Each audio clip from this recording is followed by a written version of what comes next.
you just died. Okay, you just died. And there's two caveats here. The first is that you passed away peacefully in Arizona. And the second is that you're going to have a viewing and an open casket funeral. Okay? So your heart has stopped beating. And what that means is that your blood is no longer circulating. So gravity is pulling all of your blood down into the very lowest extremities of your body. And you're turning kind of chalky, kind of gray. There's a very good chance that your eyes are still open. About 3 hours from now, your mouth is going to open because a load of calcium ions is going to dump into your muscles and force rigor mortis. You're going to become very stiff. And of course, the bacteria in your body are going to multiply very rapidly.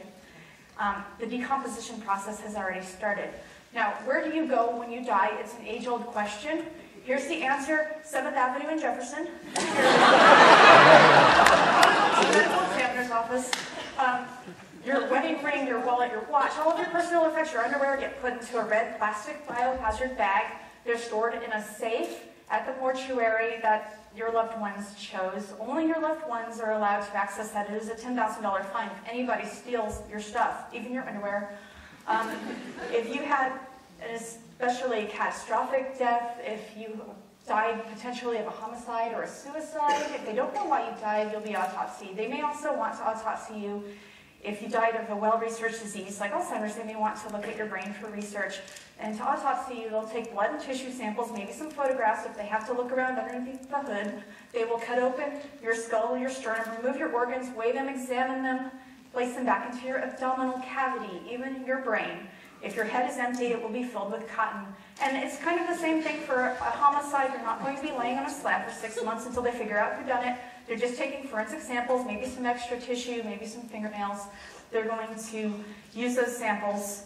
If you're an organ donor, that's great. You're going to Central and Camelback to the organ donor. In addition to the large organs, they can also use your skin, intestines, bones, veins, tendons. They use all the parts of the buffalo. If you gave your body to science, you may be delivered as a whole cadaver to the research facility or the university, or they may cut you up into pieces, give your feet to an orthopedic school. Your torso may need to be ID'd later on, so if you've ever wanted to have that back tattoo or torso tattoo, good choice. As we said before in our caveats, you are having a viewing and an open casket funeral, so you will be embalmed. It is the law. This is to protect the health and safety of the people who are at your viewing. And to be embalmed, what the mortician is going to do is pump you full of pink embalming fluid. It's mostly methanol, ethanol, and formaldehyde.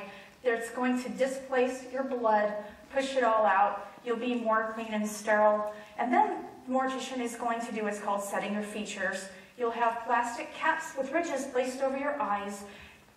He or she will then wire your jaw shut, glue your lips. This is to keep your eyes and mouth from popping open and scaring the hell out of everybody. You will have makeup placed upon you. This is makeup that has been used on every other dead body in the mortuary. You may not be that kissable. You will be wrapped in plastic because you leak, and then you'll be dressed. Now, if you happen to die of a particularly tragic accident and something got severed,